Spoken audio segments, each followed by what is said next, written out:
ગુજરાત સરકારના કૃષિ, ખેડૂત કલ્યાણ અને સહકાર વિભાગ તથા સુરેન્દ્રનગર વહીવટી તંત્ર દ્વારા આજથી વઢવાણના ઐતિહાસિક હવામહેલ ખાતે 2 દિવસીય મિલેટ મહોત્સવ અને પ્રાકૃતિક ફાર્મર માર્કેટ 2026 નો પ્રારંભ નાયબ મુખ્ય દંડક શ્રી જગદીશભાઈ મકવાણાના વરદ હસ્તે કરવામાં આવ્યો હતો। આ અવસરે તેમણે સુરેન્દ્રનગર મહાનગરપાલિકા વિસ્તાર માટે 13 કરોડથી વધુના વિવિધ વિકાસ કામોના ખાતમુહૂર્ત અને લોકાર્પણ પણ કર્યા હતા। આ તકે નાયબ મુખ્ય દંડક શ્રી જગદીશભાઈ મકવાણાએ જણાવ્યું હતું કે વડાપ્રધાન શ્રી નરેન્દ્રભાઈ મોદીના દ્રષ્ટિવાન નેતૃત્વમાં વર્ષ 2023ને ઇન્ટરનેશનલ યર ઓફ મિલેટ્સ તરીકે વિશ્વભરમાં ઉજવીને શ્રી અન્નનું મહત્વ સ્થાપિત કરવામાં આવ્યું છે। આપણા પૂર્વજોના આહારમાં બાજરી, જુવાર અને રાગી જેવા ધાન્યો મુખ્ય હતા, જે આજે ફરીથી મેદસ્વીતા અને હૃદયરોગ જેવી બીમારીઓ સામે લડવા માટે અનિવાર્ય બન્યા છે। આ મહોત્સવ માત્ર એક કાર્યક્રમ નથી, પરંતુ મિલેટ્સ પકવતા ખેડૂતોને પ્રોત્સાહન આપી નાગરિકોમાં સ્વાસ્થ્ય પ્રત્યે જાગૃતિ લાવવાનું એક મહાઅભિયાન છે। મ્યુનિસિપલ કમિશનર શ્રી નવનાથ ગભાણેએ પ્રાસંગિક ઉદ્બોધન કરતા જણાવ્યું હતું કે આ મહોત્સવ ઝાલાવાડ પંથકના પરંપરાગત બાજરાના ઉત્પાદનને પુનઃજીવિત કરવા માટે છે। તેમણે હવામહેલ ખાતે આયોજિત સાંસ્કૃતિક કાર્યક્રમો સહિતના આકર્ષણોનો લાભ લેવા નગરજનોને અપીલ કરી હતી।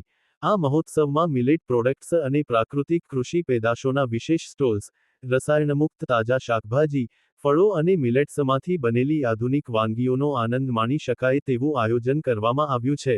આ ઉપરાંત બાળકો માટે ચિલ્ડ્રન પ્લે એરિયા અને વિવિધ ખાણીપીણીના સ્ટોલ્સ પણ ઊભા કરવામાં આવ્યા છે। ગુજરાત સરકારના કૃષિ કલ્યાણ અને સહકાર વિભાગ દ્વારા સમગ્ર રાજ્યની 17 મહાનગરપાલિકામાં 2 દિવસ માટે મિલેટ મહોત્સવ અને પ્રાકૃતિક ફાર્મર માર્કેટ એનો શુભારંભ આજે વઢવાણનો ઐતિહાસિક હવામહેલના પ્રાંગણમાં કરવામાં આવ્યો છે। આ જિલ્લાભરના ખેડૂતો પ્રાકૃતિક ખેતી દ્વારા જે કંઈ પાકો કે એમની જણસીઓ છે એને અલગ અલગ સ્ટોલના માધ્યમથી લોકો માટે એમને જે જરૂરિયાત પ્રમાણે લઈ શકે એ માટેનું સરસ મજાનું આયોજન પણ થયું છે।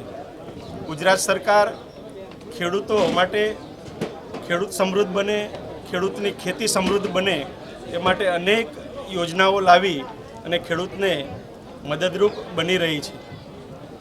રાજ્યના માનનીય મુખ્યમંત્રી શ્રી ભૂપેન્દ્રભાઈ પટેલ સાહેબે પણ વર્ચ્યુઅલી રીતે આજે મિલેટ મહોત્સવ અંતર્ગત આપણને સૌને હૃદયપૂર્વકની શુભકામનાઓ પાઠવી છે। મિત્રો, મિલેટ્સ એટલે કે જાડા ધાન્યો, જે બાજરી હોય, જુવાર હોય, રાગી હોય, કાંગ હોય કે આપણે ફરાળમાં ઉપયોગ કરી શકતા એવો મુરૈયો હોય, આ જે જાડા ધાન્યો છે એ બધા મિલેટ્સની અંદર આવે છે। આજે ગુજરાતમાં પણ મેદસ્વીતા મુક્ત ગુજરાત બને એના માટેની ઉજવણી થઈ રહી છે।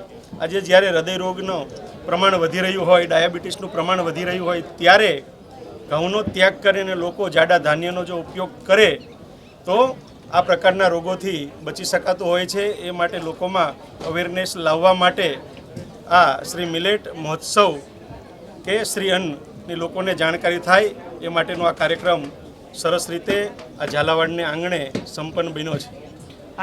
નગર મહાનગરપાલિકા દ્વારા આજે 9.35 કરોડના ખર્ચે વિવિધ વિકાસના કામોનું ખાતમુહૂર્ત થયું છે। સાથે સાથે 4 કરોડ 24 લાખના ખર્ચે જે દુધરેજ જે તળાવ છે એને બ્યુટિફિકેશન કરી એનું પણ લોકાર્પણ આજે કરવામાં આવ્યું છે।